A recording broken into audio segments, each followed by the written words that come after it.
Hey, what's up, guys? Welcome to Lucky Win Tag Team. Today we got a deck profile of my in real life YangZings. So far it's been going so good, but I am missing some cards, so let's get to the deck profile and I'll tell you what I'm missing. Okay, so starting off with the deck profile, we got two treasures. Treasure, he's a level 3 of the YangZings. You can special summon out of your deck. He gets Evil Yazzie going. He's pretty good. We got two of the Exaton Satellar Knight guy. Must have destroy set cards. So I run him at 2. I have 2 Satellar Knight. This guy that he's like the angel of the Satellar Knights. He destroys face up cards. He's a must have. Gets over a lot of problem cards. We got one Pilica. I forgot her name. One Zefra Wendy, the Dragon Necros, and 2 of the Spellcaster of Necros. Gets them out of the graveyard. She's there for the scale. Gets them out of the extra deck. You do not need her, but she's there for a scale.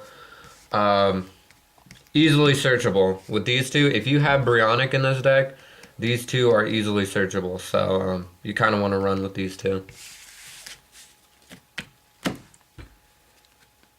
We got 3 of the Secret of the YangZings must have. This thing gets everything going. When he's special summoned or pendulum summoned, I mean, you can add a Zefra spell card or a YangZing spell card to your hand. So this is a must have. Here's one I don't see a lot of people playing. I don't know why. It's the what is it? The Karaz, the Light Monarch. What he does is you can pendulum summon normal over one of your pendulum monsters, and his effect is you can destroy 2 cards on the field and draw 2 cards. So you could destroy your field spell or your pendulum zone, or even maybe one of your YangZing monsters, and draw 2 cards and get your YangZing effect. So he speeds this up a lot. We run 2 of the light YangZings. What's his name? Chi-Wen. We run 2 Chi-Wens. You can run with 1, but we run with 2. He's really good and you need him. He'll come out of the graveyard instantly. We got 3 of the yellow ones. Earth of YangZing. This guy puts in work if you're trying to go into Herald of the Arclight. He's a must-have if you're running the Herald version of the deck. We run 1 Bixie. He's really just... he's there for a Chao Fang or to special summon out of the deck if I needed to, but he's not there for much. You don't want to draw him, obviously. We want run 1 of the Tagteam. He is, again, you want him out of the deck, so you only run 1. You can always shuffle him back in the deck, so you want to open up with more Zefra cards. 2 of the level 2 tuners. This guy was a Jiaotu. Jiaotu brings out all your synchro plays. This guy is necessary for this deck. I run him at 2. You could run him at 3. It probably runs a little cloggy, but like if your opponent's not running Effect Veiler, then I mean his first effect is pretty good. So you run 2. 3 of the field spells. Yeah, field spell, search out any Zefra card. If you synchro, ritual, or fusion summon, you'll get a certain effect. So this is a must-have at 3. You could run it at 2 if you run like a terraforming, but I mean 3 is the best. You always get the effect. We run 2 YangZing Path. Path, you don't need it at 3. You can run it at 1. I run it at 2 because I want to shuffle stuff. My synchros die a lot, so I want to get him back in the deck, so I run this at 2. 1 MST, just problem cards, gets them out.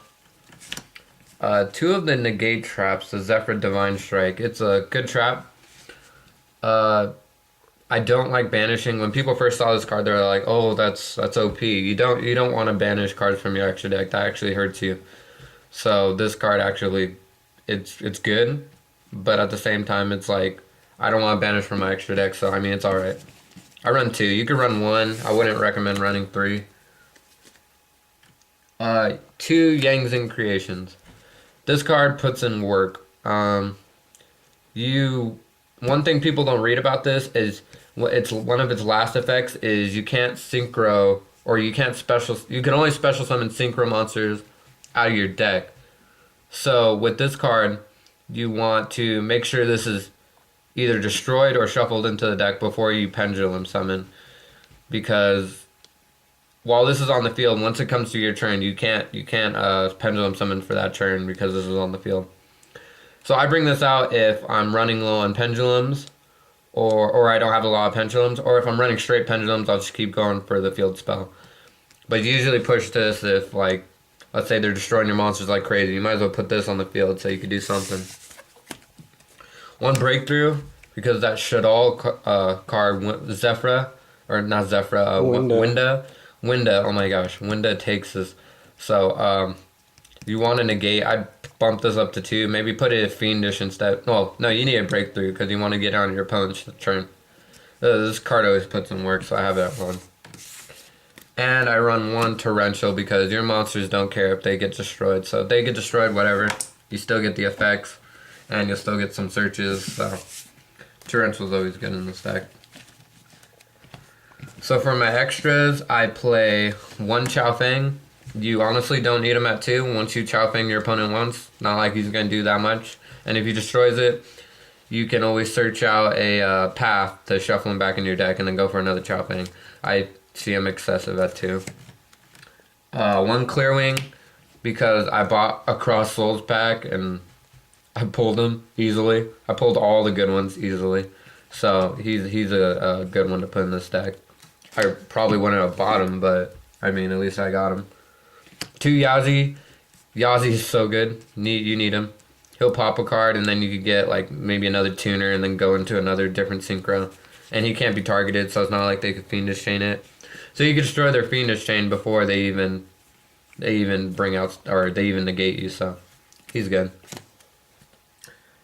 Metaphys, two Metaphys. This guy, oh my gosh, soon to be banned. His effect is once you synchro with a pendulum monster, you can take control of one of your opponent's cards, and you can negate a card on the field if you synchro with the effect monster too.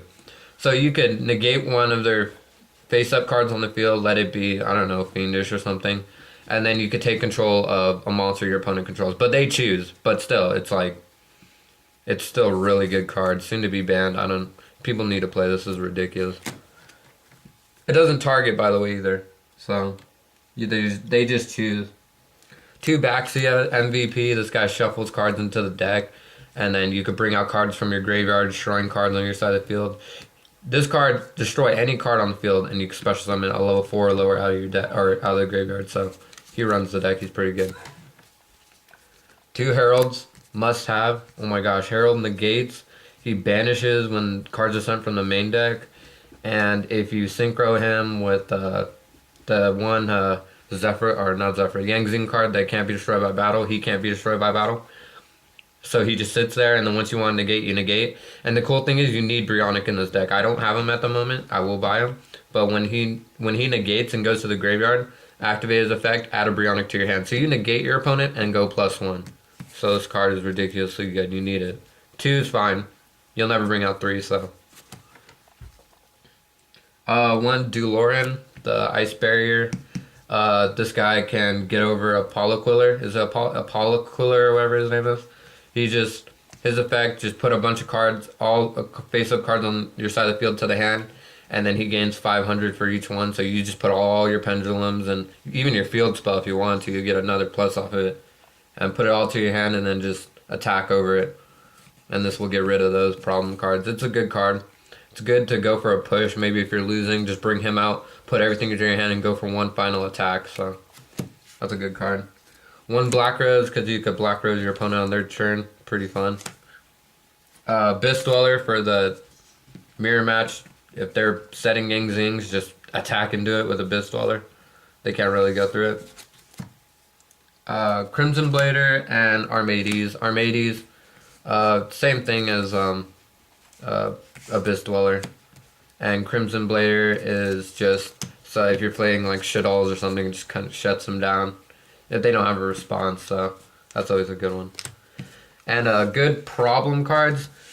If you are a budget player and you're low on money, instead of buying Brionic, Deneb runs good in this deck too. If you have a Deneb, run that because it can search out your Satellar scales.